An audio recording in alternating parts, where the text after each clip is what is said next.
Today, I'm really happy to be joined by Delphine Seddon. Delphine writes female-driven contemporary fiction and poetry. She's also worked in the music business for the past 20 years.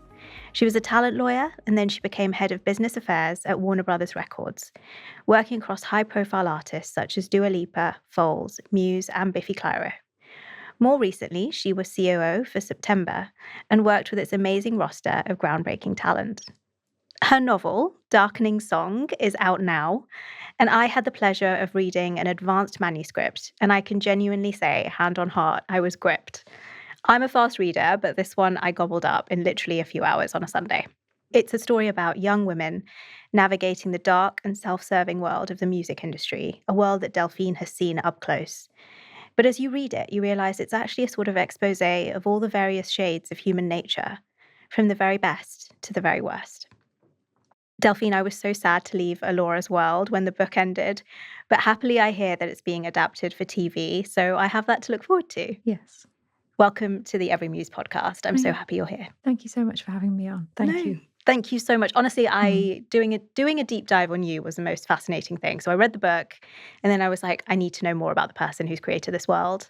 And you have an incredible Substack, really, really lovely, inspiring Substack. Thank you. Let's start with you and your early life. So young Delphine, where did you grow up? What was your childhood like?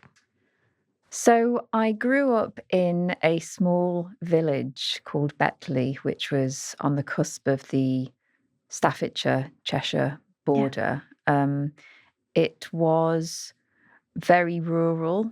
My parents' house backed onto fields. And in terms of my childhood, because I do make a distinction between childhood and teenage years, they were two slightly different experiences, very different experiences. Yep. But it was wonderful in many ways, and it had a lot of freedom in it, which I think was partly to do with the era and partly to do with where I was. You know, my friends and I would spend a lot of time just roaming wild through forests and fields, and my closest friend and I had this, I don't know if this is too much information, but we set up this club called the Adventure Club, and the point of it was we would intentionally get lost on a Saturday. So we would walk as far as we possibly could until we didn't know where we were. Wow. And then we would find our way home again. And I don't ever remember telling Mum where I was going. I would just go and, I'd appear again in the late afternoon. And it was just, when I look back on those years, I feel freedom. And that was a wonderful thing to experience as a child. I just can't imagine children being allowed to roam like that these days. Exactly. Incredible. Yeah. And must have done so much for your imagination.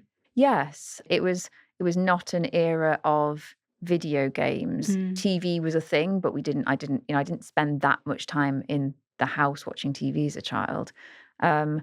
And we played imaginary games, I think children do still do that. It was living in the world and living in imaginary worlds, and that was wonderful. Yeah. And what about you as a teenager? So as a teenager, I think I got into dance music, and I was gravitating towards clubs and towns and cities, and it was a wonderful experience in a totally different way. And it was possibly a more difficult time for my parents. Yeah.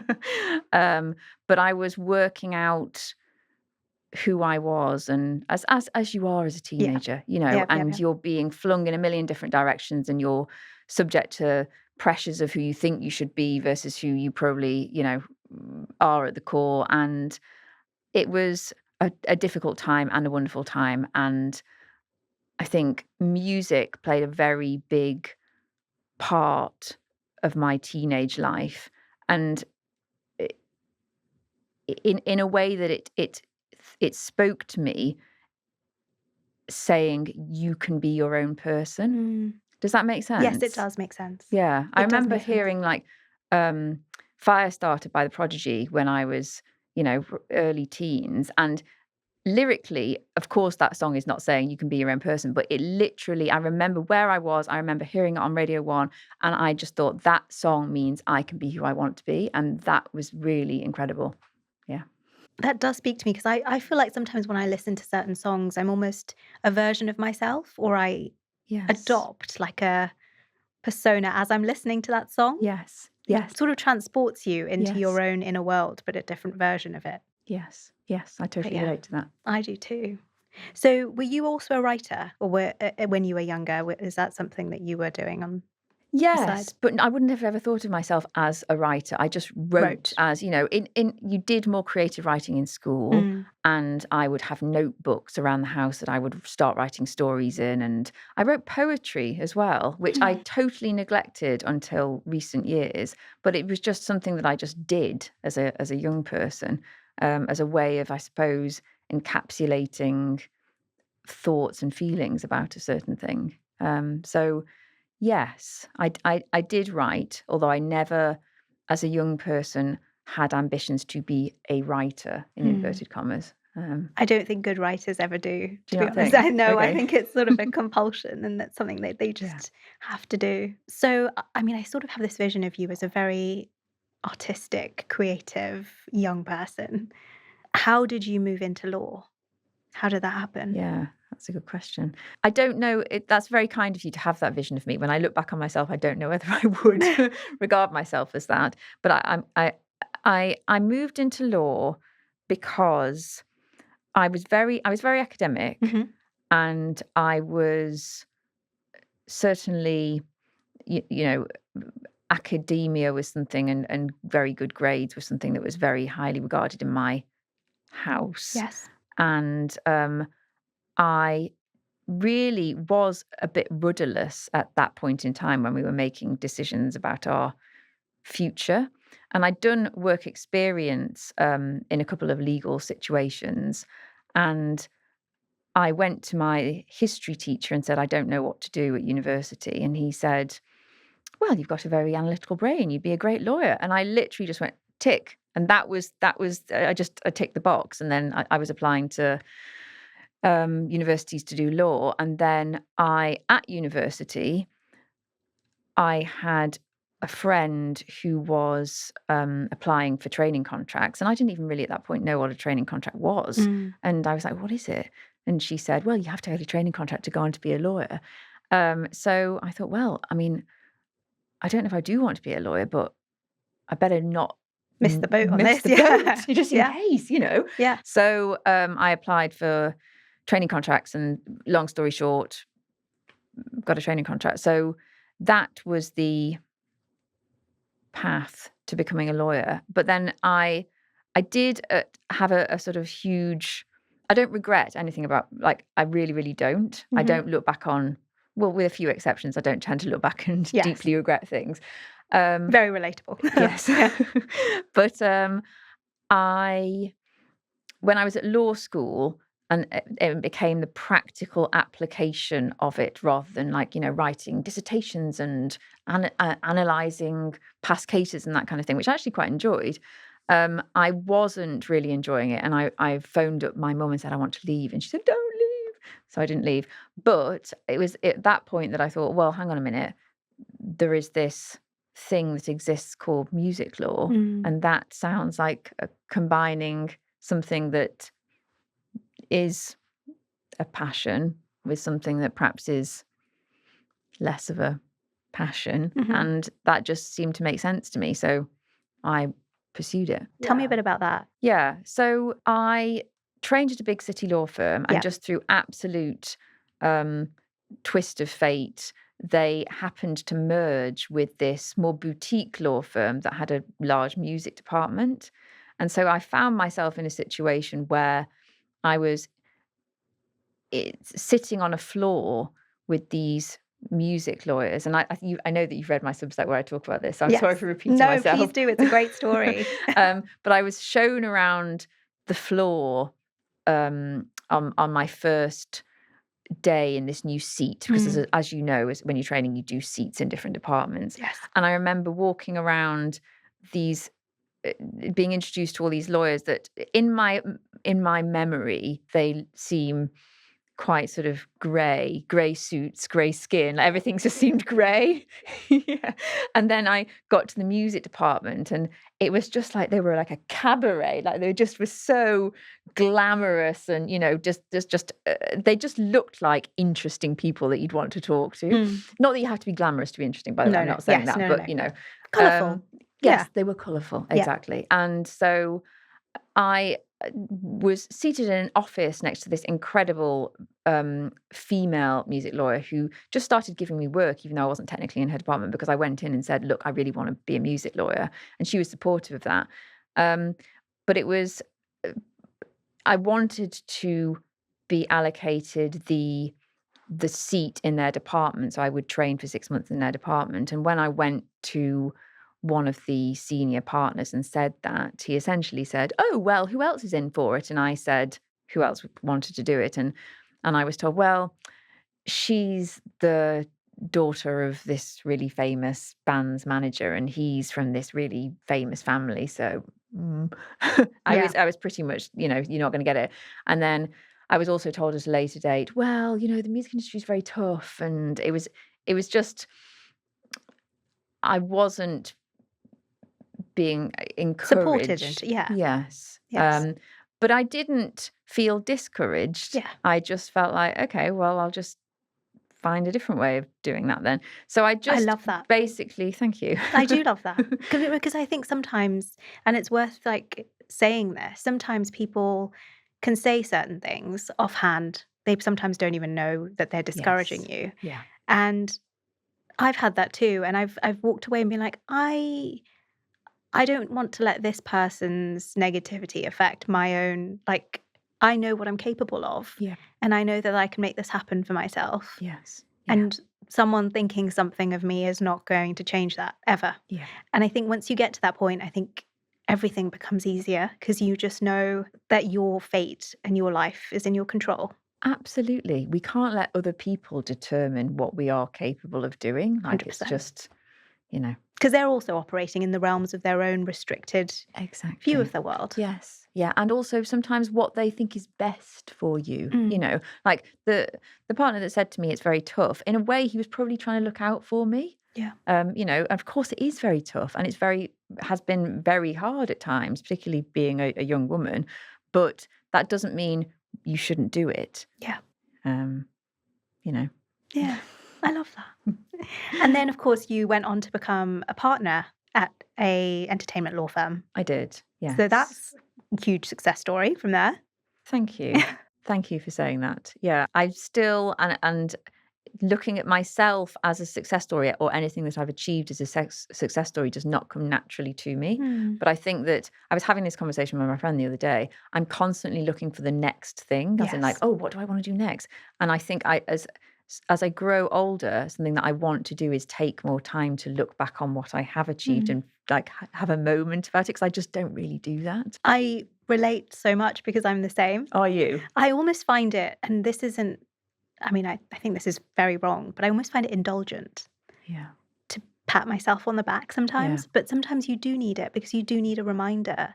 And I think it helps with the confidence aspect as well. Like if you are reminded of all the wonderful things you've done, you're like, actually, look at my track record. Absolutely. I can do it. I can do this too. Yes. So, and I think it's much easier to feed yourself a negative narrative than it is to feed yourself a positive narrative, or for me personally. Yes. And I just imagine how life would feel if we reversed that. Obviously, we wouldn't want to become sort of totally unbearable. No, that would be insufferable. So much. Yes. Oh, I love that. And then you moved from law to corporate, so Warner Brothers. Yeah, so I've head of business affairs at Warner Brothers. Yes. Tell me about that. So when I was in private practice, it was just I joined the firm just before what I call the MySpace era, which was, and my role pretty much was talking to young musicians, bringing in new clients, going out to gigs, standing in the back of these sort of sweaty, sticky London music venues until 2:00 in the morning. And it was, I was a lawyer, but I was also you could call it business development, but Yes. it didn't have such a sort of formal term. Yeah. I was building my own client base essentially for the firm. And at times I would walk down the road and I would think, oh my God, I love my job so much. Like I'm having the best time because, I was young and I was meeting really interesting people and I was working with creative people. And it was just wonderful. And then fast forward sort of 6.5 years, I was just absolutely exhausted. I'd been going out every night of the week for years and being a lawyer and turning up and doing meetings and legal work and, and It's I was hard. just really, really tired. And I thought I'm going to have to, I didn't see it relenting. So I felt like I need to get a different job. And in one of those kind of strange universe things, and I don't want it to make it sound like this was just so easy. Like, Oh, no, but I believe in that. Do I you? think when Okay, things good. are going to align, they really do align and no Yeah. one can take that from you. Okay, But good. yeah, Thank carry you. on. Thank you. So I got into work and I received a phone call from somebody who worked with, who then became my boss, who said, "Oh, we need somebody and we want it to be you." So it's I just then went and met her for lunch. I went and met him for lunch and it just very naturally progressed and I was offered the job and I accepted it. And so I then found myself in something that it was still within the music business, but it was just a totally, totally different experience. I Yeah. was in a corporate beast again in the same way that I had been when I was training at the big city firm. And it was, governed by an American company and you weren't meeting musicians every day. You were working with executives Yes. and dealing with. I'm loath to use the word politics, but there is politics, Everywhere. of course. Yeah, There's people, there's politics. that's so true. Yeah, that's so true. And it was again a positive experience. I learned an enormous amount. I've got close friends from that situation who, they're still my friends. But I did miss working with artists. Mm. I missed being almost like their, part of their as a talent lawyer, part of your role is essentially being their protector in Yes. many ways. And I missed that. Yeah. How did you then decide to give all of that up and then start writing? You speak on your Substack about not tying your self-worth to like your profession and how that's an entire process in itself, which I agree it is. I just wonder what made you want to leave, because it's a position that I think a lot of people would have envied you for. Yes. How did you kind of make that decision to step away from it and decide to write? So there was a sort of intermediate step. So when I was at Warner Brothers, that's when the seed of the idea for Darkening Song came to me. Makes sense. Yeah, and but it wasn't a fully formed thing. It was just sort of a feeling more than anything, and it quickly formed into these two young women. But I didn't know what was going to happen to them or who they were, and it was so. I initially left Warner Brothers to do an artist management, and I managed artists for a short time before I was hired by September. And I went into September as the head of business affairs and was promoted to the COO position. And it was at that point that I went on a 1-week writing course at the Faber Academy. Do you know the Faber Yes, Academy? I do. Yeah. And it was about developing the psychological profile of your characters. It was so interesting. It wasn't like we sit here and write. It was like studying Freud and Melanie Klein. And one of the guest speakers was this amazing author called Deborah Levy. Yes, a milk. Yes. Yeah, Yes. hot milk. Yes. Hot milk and swimming home. And Yes. I remember she sat at the front. Oh, wow. And she said, right, I'm going to go around the room and I want you to tell me the name of your key character and what motivates them. And I was like, I don't have a name. I don't even Yes. have a name for my key character. So I think I just made something up. But on that course, I met a girl who said, oh, there's a 6-month write a novel course, but it's really hard to get onto and you have to submit your work. And I thought, oh, I'll never get onto that. But then I thought, no, actually, I'm going to submit my work. I'm going to do just try, because at that point in time, I had started to pick up writing again, but I would not plan anything, have a spurt of writing, lose faith in myself and just scrap it. Yeah. So I said to myself, if I get onto this course, I will force through the self-doubt and this is, absolutely rubbish and embarrassing. What am I doing?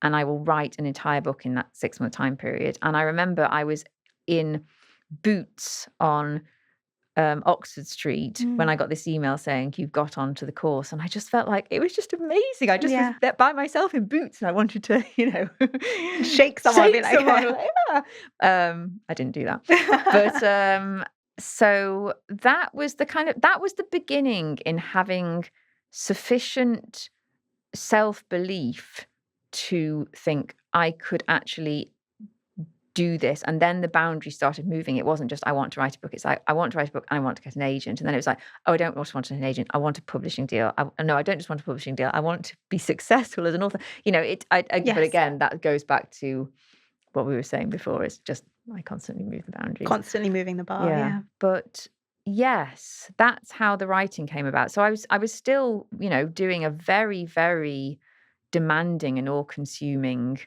job at the time of writing this novel. Yeah. But also my boss, to his credit, whenever I said I want to take time to write, I want to do this, I want to do that, he always just said yes, absolutely. He was so incredibly supportive. Just so important. It's so important to get anything done in this world, is to not let your own narrative hold you back from it. Yeah, and I think it's really, really hard. But I think if I allowed fear to and self-doubt to limit me, I wouldn't do anything, because I'm constantly afraid and constantly doubting myself. Yeah. You said something in your Substack which actually is perfect for this moment. You said, one of the purposes of our existence on this planet is to create, and through our creations connect with each other. I wonder if that's the reason why we create, or you create. It feels like you're seeing other people. Yeah. That's the reason I have this podcast, to be honest. It's like a form of connection with other people. Yes. It's like, I see the world this way. Do you as well? Yes. I obviously can't say that I'm the authority on why we create. Yes. But I do, it's something that I've given a lot of thought to, and something I find really, really fascinating is we don't just want to create, we want to share the creation. Yes. And that's the really interesting thing, because it's also the most terrifying thing. It's like, in the book, like Alora has like the most horrendous stage fright, but she's the compulsion. Sorry, Alora is the main character. Is one of the main characters, the 16-year-old artist. Yeah. But the compulsion to get up on the stage is still overpowering, in the same way that the idea of someone reading something that you've written on one level is totally mortifying, but at the same time, you just want them to. It's really interesting. I think it's to do with like not wanting to feel alone in the way that you feel. Maybe, yeah, maybe. But also there's something just like saying, like you said, like, I am this, I think this. It's being totally true. And I think there's so many environments, and I'm sure we'll get onto this, where we can't be, or we don't feel that we can be totally true. It's just so liberating to be like, it's almost like taking all your clothes off and saying, here it is. Yes.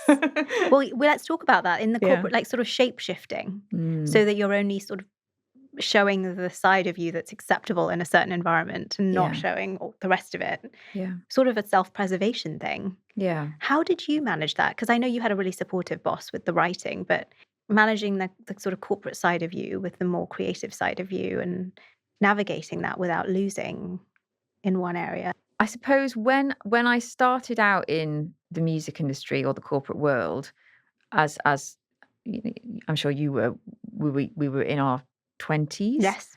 And the baby. Yeah, it's so young, isn't it? And you're kind of flung into this situation where even wearing a suit, I had to wear a suit in my first job, and it was just so unnatural to me. I felt just like I was wearing the wrong skin somehow. Yeah.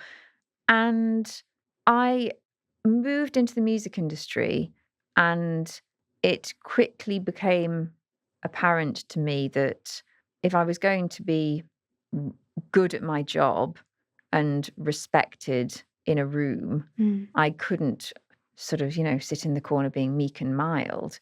And I'm not saying that that was my default position, sitting in the corner and being meek and mild, but I certainly had to become the most forceful version of myself. Yes. And it wasn't something that I did knowingly or consciously, I don't think, but I definitely developed little tactics, I would say, to deal with certain situations and certain character types, which sometimes served me well and sometimes didn't. But tell me what they are. Well, I know that you've read about one of them, which is the interrupting thing, which was just because it's even like, as an older woman in so many different contexts, not just the music industry. And sorry, men that don't do this, but a lot of men do talk over women. And I realized that for me to be able to effectively do my job, because, as a lawyer in that context, I had in a negotiation, say you were trying to achieve something. Yeah. It was not going to work for the room dynamics if I just had blokes talking over me all the time. So I don't really want to do an impression of do it. Shall I interrupt you? You can interrupt me, yeah. I would kind of go, excuse me, I'm talking. Like I would say something that's actually like, it's on the point of rude. Yes. But it would be, most of them would just be quite a little bit shocked. And I felt like it was just, you almost like needed to reset the dynamics in the room somehow, in a way that I don't know whether men think like that. I don't think they realise it sometimes. No. So, yes, I suppose I just became a very assertive version of myself. And at times, particularly in my 20s, I would occasionally have people say to me, I've heard that you're very aggressive. And it's like, no, I'm actually not very aggressive, but I'm having to respond to the scenarios that I'm in to essentially be on an even keel with you. It's not aggression, but I think as a woman, that's the, aggression, bossy, all these kind of things. I think a different vocabulary is used to describe us. Yeah. Hi everyone. Just a short break to say thank you so much for listening to the episode. I hope you're enjoying it. If you are, please do hit the follow button. It means so much to me and really makes a difference to a new podcast like this one. Also, I would love if you could leave a rating and a review. When you're creating in a vacuum, it's not always apparent whether the episodes are resonating or not. And that's why your feedback is so important to me. It means that I can actually put out episodes that you want and will enjoy. Thanks so much. Back to the episode. What about you? Can I ask about your experiences? Yes. I don't even know where to start. I would always say I'm a very confident person. I think I would call myself quietly confident. Yeah. And for me, that means knowing my capabilities and believing in myself and not having to shout from the rooftops or assert myself into situations where I don't think I'm required. Yeah. If I have something, I'll say it. If I don't have something to share, I won't say it. Yeah. I'm not a showboating sort of person. Yeah. And realize that isn't necessarily understood always. I think sometimes it's perceived as a lack of confidence. Yeah. Because it's not outwardly visible to a lot of people. Yes. And I think that's where the definition of confidence doesn't fit different personality types or different types of confidence. Yeah. And so that's always something that I come up against because I don't even want to use the word aggressive, but being more sort of in your face isn't something that comes naturally to me. And it's not something that I even like doing. Yes. And I also refuse to do. Yeah. It's not my personality. It's not what I feel comfortable doing. And my job requires so much of me anyway that having to be a whole different personality type it doesn't work for me. And I think it would take something away from me outside of work as well. And actually, I'm very lucky because I have found this incredible mentor at work. She's a force to be reckoned with, and I just love being around her, and I learn so much from her. But she sat me down, and she was the first person to tell me that I had what it took, and that she believed in me. And she has also said, to me, that confidence isn't necessarily like you can still be authentic and be confident. Yeah. And that was the first time I heard it from someone. Yeah. Yeah. A woman that I actually look up to. And I mean, she knows this, but Bryony, if you're listening, thank you. She's wonderful, and I'm really glad that I met her and I have her. So that's really changed things a bit for me. That's fantastic. Yeah, and I think it makes such a difference when someone roots for you in that way. I agree, but also having female mentors. Yeah. I think that's incredibly valuable. Yeah. And women supporting other women. Agreed. Yeah. Agreed. Yeah. Yeah. Oh, I love that. Okay. Darkening Song, because I want to talk about this. Okay. I loved it so much. Thank you. I loved it. Such a good book. Thank you. Such a good book. I don't know how much we're allowed to say, but I'm going to let you introduce the book and what it's about, and just tell us a little bit about it before we talk about themes. Okay. That's okay. Yeah. So Darkening Song is my debut novel, and it is very feminist. It is set in part in the music business, which obviously I've worked in for a very long time. And it follows the story of two young women, a teen star from Manchester, failed by the industry, which made her an idol, and her ambitious manager forced to make an impossible choice between friendship and power. And the publishing industry loves its comparisons. So they say, well, it's this crossed with this. Yes. So to the extent that it's helpful to give comparisons, it's being described as Daisy Jones and the Six crossed with Euphoria, which is the HBO. I would say that's very accurate. Would you? But Okay. also it's its own beast. Thank you. But those are very good benchmarks. Thank you. That's really helpful. Mm. Yeah. And it's going to be adapted into a TV series, which is very exciting. Did you draw a lot of inspiration from what you witnessed from your time in the music industry? I don't know what you can share, but is that because a lot of, I mean, it's very dark at times. And I mean, the world is dark, as we're seeing with everything in the news. Yeah. But it felt scary to me at points for this like young girl in this world of like men, and just this over sexualization of her.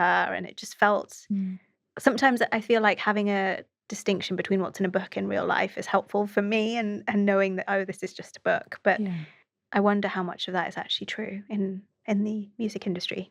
Yeah, I mean, it's a very big and topical question, and it is a work of fiction. Yes.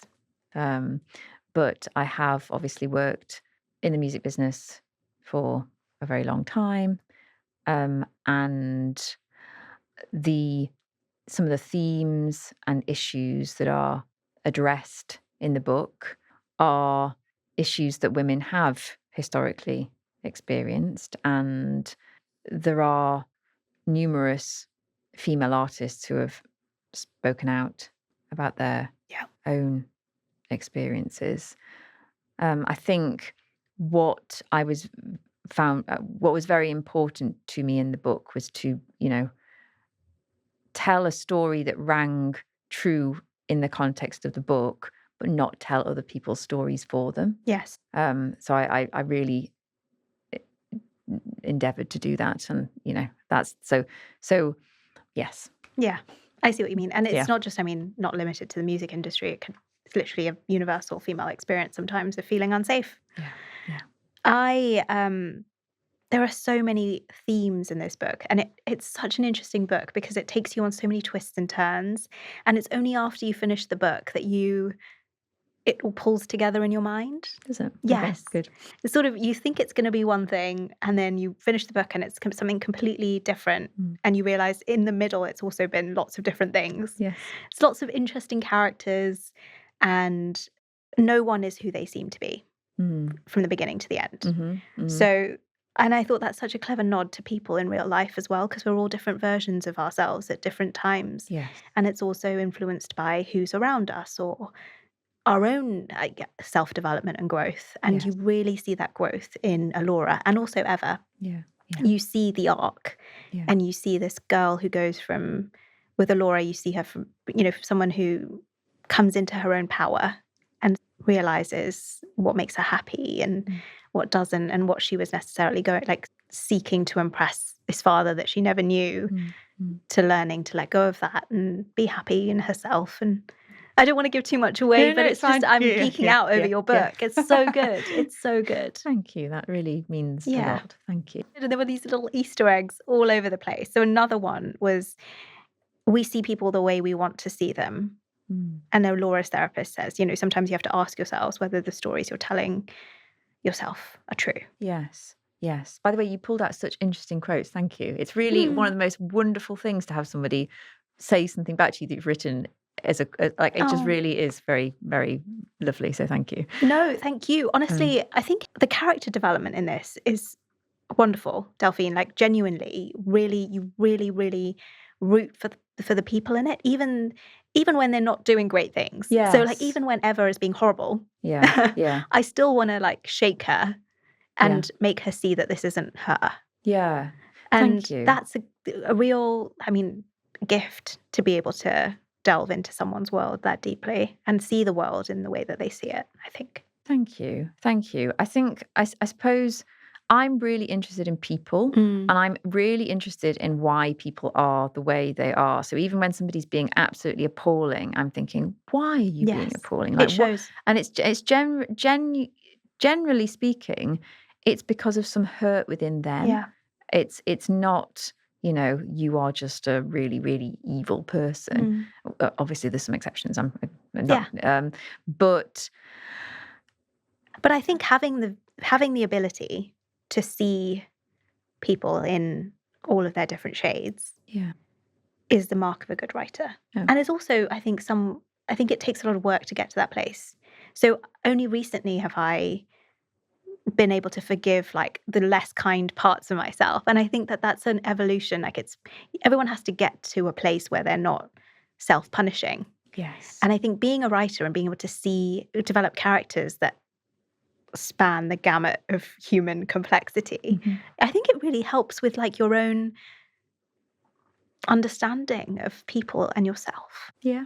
Yes. Yeah. I think the writing helps with that, and I think being that helps with the writing. Yes, it's intertwined. It is intertwined. Yeah. It's beautiful. I'm sorry, I'm just giving you all the nuggets from your own book that I loved. It's great. Literally geeking out over it. But this is another bit that really jumped out at me, and it's when Laura she says lots of interesting things throughout the book. She's sort of mysterious, but whenever she says something, it always carries weight or deeper meaning. And so there were bits when she looks back on I think the day that she got signed. I think it was the day that she got signed, and she says, I guess that was the beginning of everything, but in a funny way, also the end. Yeah. And later on in the book, she's telling someone about how she, when she's very successful and she's buying all of these things that she doesn't need, she says, it seems the buzz is more in the buying than the owning for me. And it's, you always hear the journey is the best part and having it all isn't as fun as you think it would be. It strikes me that she is looking back and in hindsight, recognizing that in her own journey. And in turn, I was like, well, that's so true. I'm not where I want to be yet, but maybe that's not the point. Maybe this is the point. And this striving for something else or changing the bar, as you said earlier, that is the whole point. That going on this journey of achieving things and learning about yourself is the point. I totally agree with what you said. I think that there's a balance to be struck between ambition and existing in the moment. And I think it is possible to be both of those, to be ambitious and still be really present and grateful. Maybe grateful is not always the right word, but appreciate what you do have in the now rather than constantly striving for something else. And I think with the whole the statement that Laura makes about it's more in the buying than the owning. I mean, that was in part to my own a nod to my own opinions on consumerism and the society in which we seem to exist in which we're just constantly being told that we need a new car and we need nice clothes and we need this and we need that. And it's just it began to feel to me that actually you think you want a new pair of shoes, you buy the shoes and then you just feel totally flat. Yeah. It's actually the way to happiness, in my personal opinion, for myself, is not consuming. It's about spending time in nature, spending time with people who nourish my soul, essentially, good conversationalists who are, and just almost stripping things back. I would say that's probably what I have done to a large extent in my own life as part of the transition into writing full time. I don't live in London anymore. I live in I call it a tumble down cottage. It's not quite tumbling down, but part of it was at one point. In Wales. In West Wales. And it's just incredibly peaceful. And you step outside and it's just sky and green and trees. And it's just quite... It's only after having experienced that sort of over-consumerism that you can understand that that's not what you need. Yes. It's a sort of journey that everyone has to get to themselves. Absolutely. But I also find that if I come back to London, I'm like, oh, maybe I do need the shoes. I don't know what it is, because it's not like, I don't walk down the street and I'm being bombarded with advertisements. Most of the advertisements these days are in there, aren't they? But it's just something about, maybe it's just being, in Wales, I walk around and I'm covered in mud most of the time. I just put clothes on, they've got mud on, take them off. Whereas I perhaps it's almost, I come back to London and I'm stepping into a slightly former version of myself, and I start getting into those old patterns, and I need the new shoes. Well, they're all versions of you and they're all there, but it depends where you want to tap in. It's just such a good book, and I wish you all the best with it, Delphine. Honestly, it's going to be amazing. I also loved, there is a playlist with the book. So it's an incredible, so Alora is a musician, and a lot of her songs have actually, you've actually recorded them. Someone has produced her songs. Yes. And they're really good. Oh, they're really, really good. So I found, I QR coded the link and I had it playing in the background, and it's incredible.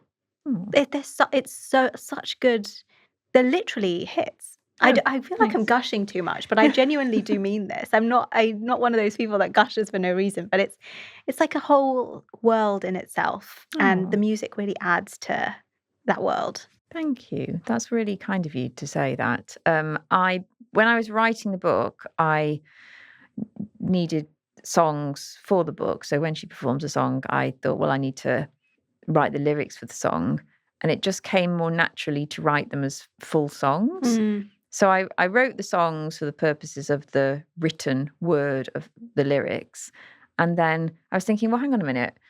For the audiobook, I don't want that just to be somebody reading a song out or, So I was thinking a cause that is very important to me is the fact that we need more women producers. We need more female music producers. And so I thought, well, I'll just take this opportunity to find an absolutely brilliant up-and-coming female music producer and work with her to make these, because what I'd created was a very, very rough demo. And so I sent the demos to this female artist called Sid S. Mishout, who's just got the most gorgeous voice and is an incredibly talented writer in her own right. And she very kindly sung the top lines for me, and then I sent everything over to Ellie Mason, who just made them sound far, far better than they did when it was just me working on them. So you wrote amazing. the songs yourself? I did, yeah. So you're also a musician, Delphine? Oh, yeah. Did I? Yeah, and a songwriter. Well, no, I wouldn't. I wouldn't call myself that. I wrote some songs for the purposes of this, and do you know what? I didn't mention this when we were talking about my childhood, but I did. My mum was a teacher by day, classical singer by night. So I grew up in a house filled with classical music, and I was given so many, she sat me at a piano when I was about 2 years old, and I had a flute, and I had music lessons when I was younger, but I just did not gravitate towards learning scales and pieces for exams. I really ended up quite resenting it, which is really unfair. And when I still do, sometimes sit down at the piano and play, and I really, really enjoy it. And I regret not putting more energy into it as a child, but it just became something that I was being it felt like I was being forced to do it rather than I wanted to do it. But I used to try and write songs. And because I was just surrounded by classical music and I was like singing in the church choir, all my songs sounded like hymns. They were terrible. They were like, so I'd never ever thought, oh, I can write music. And then later on in life, I think it was possibly to do with when I was sat in Warner Brothers, they had Radio 1 on constantly, and I think it was like being bombarded with. I did. My mind did start to write music again, essentially, and so I'd started exercising that muscle a little bit, and then I needed some songs for the book, so I just wrote them. Casual. Oh, I love that. And you're so right, because I also learned piano as a child, and I love music. I love music, but I remember not loving the exams. And I used to feel sick before every exam, and it really took the fun out of it for me. It did. And often the pieces were like, my memory of them is that they were quite strange. It wasn't like learning music that you particularly wanted to play. And it was just like bits of it. And I remember I wouldn't even need the music because you'd have to practice so much. I was like, I just play this from, and they'd be like, no, there was a crescendo here, and I was like, oh, I don't remember. But yeah, gosh, we have so much in common. Yes. So do you still play? I don't still play. I want to play, I just don't have time. There's one article which I loved so much because you talk about why being single is great. One of the things you say is, there's no one I like hanging out more with than myself. I never feel lonely or bored. And I am the same. And for the longest time, I felt odd because of it. I think I did say this in the article, but I am currently in a relationship. Yes, you did, which made it even better because you were saying I'm in the relationship, but actually I do see why this is, and it was almost like no, you're exactly right. And I'd almost reached a point in my life where I just was like, right, the energy that it's taking from me in thinking about being in a partnership with somebody feels like it could be better spent elsewhere, and I'll just stop thinking about that. And I reached a point where I was just totally happy and at peace and loving life by myself. I don't want to obviously say anything negative about my partner. I did have to run that article past him before I posted it on my Substack, but there is just so much pressure, I think, that you feel possibly, I don't know, I feel like I felt it more in my like late 20s and early 30s when everybody was being couples, and it was like couples go out for dinner with other couples, and and people started to get engaged, and weddings, and then children. And I was actually talking to my friend about this a couple of days ago, but I was at a party at her house, and it was her child's birthday party, and I found myself in conversation with many women that just were all talking about their children, talking about their children's schools, and I felt like a real outsider. And I remember feeling at that point quite sort of uncomfortable about it. And now I just don't. I could go into that scenario and just be like, I don't care. I don't want to talk about that. Yeah, anyway. I'm the same. But I think really at the core of it, at the core of that piece that I wrote, it's about self-acceptance and self-love, really. For me personally, getting to a point where I was at peace with myself, not fully, because I think it ebbs and flows, but that's really what I was conveying, essentially, is that you can't seek happiness in someone else. It has to be yourself. Yeah. But you also talk about how first drafts are always crap. Yeah. And that's the case for all the writers that we love. And, everyone goes through a process of iteration. Yeah, all the writers that I know, I mean, there may be other writers out there that say, oh no, my first drafts are wonderful. In which case they're lying. But I just thought that was so liberating for someone that's trying to create something, to hear someone that they, see as successful at this thing that they want to do, and someone like you say, actually, there were many things that didn't work out, and like I wrote a different version of this book. Yeah. And then it evolved into another version of the book, and then it evolved into the final book. And I just thought that was great. Thank you. It's good to hear. Thank you. Yes. I think it was really, really helpful to me when I went on a writing course with this author who I admire greatly, and his prose is just like poetry. It's just exquisite. It's so beautiful. And I remember I was reading the first book of his that I read, and I was simultaneously enjoying it and totally intimidated by it.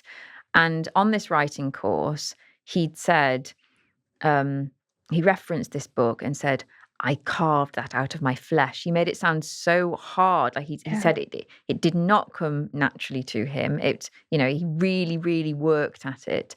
And I think what we're presented with the finished product, aren't we, which has not only been through ourselves numerous times, but it's sometimes been through our friends or people on writing courses. And then it's been, in my case, edited by the most incredible professional editor who just makes everything better. And so I do think it's helpful to say to people who are aspiring to write things, it doesn't start out that way, And to be honest, I'm having to say it to myself at the moment, because I'm in the process of trying to deliver my second book to my publisher, and some of it's really bad. Some of it's like, oh, but I just have to keep going. Yeah, that's the only thing you can do. And I think I say to myself, in sort of almost like a self-soothing thing, just sit down. Even if you only write a sentence, that's enough. And I generally manage to get past a sentence, but it's just trying to set the bar quite low for yourself and just writing. Yeah. You said the difference between someone who is a writer and not a writer is someone who writes. Yeah. Yeah. Which is, again, I'm speaking from my own opinion. So I do not regard myself as some sort of great literary genius. I just think I've worked really hard at it. Yeah. And I think, as reading teaches you what you like and what you think good writing is. I genuinely believe that all of us are creative beings. Yeah. But I think that modern Western society doesn't lend itself to allowing us to tap into that side of ourselves. We're just constantly bombarded with, everything, and culturally, often our career is at the center of our worlds, and everything else has to sort of fit around that.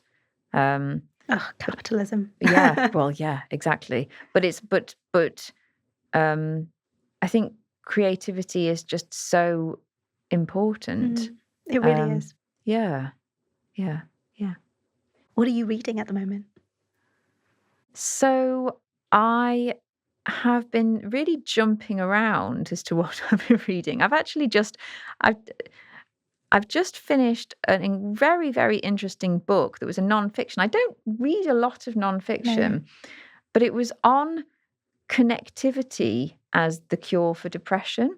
It's called Lost Connections, and I found it, it's talking about so many of the things that we've talked about today, saying that, are we all manically depressed, or are we living wrong? And it was posing this question, and I found it very interesting. But I mean, I tend to read, I kind of veer towards literary fiction. So, I love Mary Gateskill, I love Garth Greenwell, Deborah Levy. There's a romance portion of Darkening Song, Yeah, which I loved. It felt like such a a relief. It was a perfectly timed relief from like the sort of darkness of it all. Yeah, thank you. I just loved it so much. It almost went. I was reading it and I was like, am I in a Hallmark type of situation for like 20 pages and then I'm back into the real world? I literally was like, this is pretty great. I know, perfectly timed in the book and just what you needed. Thank you. When you I needed actually it. really love writing love stories. I actually really, but romance is a different thing to a love story. Agreed. Like romance sort of follows certain, tropes. Yes. And I've been told by people that work in publishing that at the end of a romance, the two people have to get together. That's the way the romance works. Whereas I kind of feel like, well, I love a love story, but does it have to be that the person you think you love at the beginning is the person you end up with? I feel like it's more realistic to have a bit of. So I really, really like writing about love, but in a more messy way. Realistic way. Yeah. Yeah. It was gorgeous. I loved it.